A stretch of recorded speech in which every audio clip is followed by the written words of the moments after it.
That's what you do. But that ain't what they did. You know why they didn't do it? Because they can't beat LSU, and they know deep in their minds that they cannot beat LSU. I watched the highlights of the game that you went to last night. That was a mental collapse. That's all that was. Yeah. A complete and total mental collapse. Superstitions exist for a reason. And they exist right now between Philly and the Mets because it is so improbable that any team could beat any other team 9 times in a row. All right, man. It's like Oakland. All right. It's like the 21-22 in a row. It just simply doesn't fucking happen. All right. It is mathematically eliminated, but they did it. I can't understand how you could look at so much empirical data and still say there's no such thing as curses. I don't get it, man. I believe in momentum. But I don't think that's the same as a curse.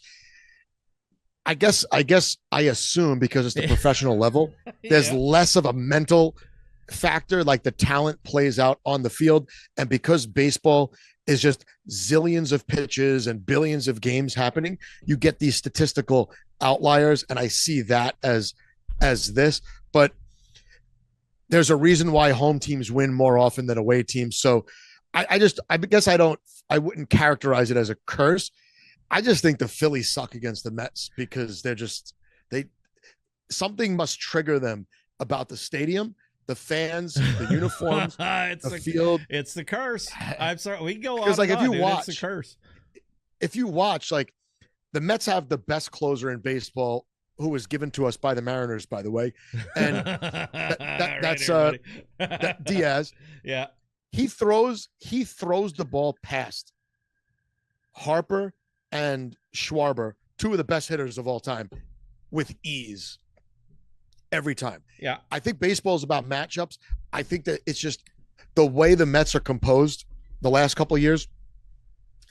The Phillies just don't match up well against them because the Mets can get those guys out when it counts. So you could call it a curse. We'll see. I mean, the Mets are still behind. Like, the Mets still might not make the playoffs. They're not like this perfectly built playoff team. They have a lot of holes. They don't have an ace pitcher. They don't have a number 1 starter. So that's a big problem for them. But the Phillies just lost their ace to a horrific injury. It kind of sucks because you don't want to root against best players. But yeah, the Mets are like 3.5 up on the Reds. Mariners are in a similar situation. They're 3 up on the Royals for that last wild card spot. But the Mets could win the division. They're playing right now. I don't know what the score is. They're playing the Phillies now. If they sweep the Phillies now, they're 4 games back for winning the division. It's better to win the division, obviously, in baseball than to go in as a wild card. But the most important thing in any sport, when you make the postseason, you have to go in hot. And if the Mets had an awful last month of baseball, they started heating up again last week. The team that gets in the playoffs red hot, I think it doesn't matter. So as long as the Mets get in and they don't limp in to the playoffs like teams often do, I don't care. I like the Padres too, by the way. I think Padres have a chance. Yeah, they're solid. You could make the case that last year they were the best team in baseball. They just ran into the Dodgers the wrong time in the playoffs. But I mean, this is not really about the Mets or the Mariners. Let's give the playoff picture, and then I'll let you and Bell jump in. But in the American League, Tigers, Blue Jays, Astros, those are your division leaders. And then you have Red Sox, Yankees, Mariners. That's the wild card teams. And then you've got the Royals, 3.5 back. They could definitely get in.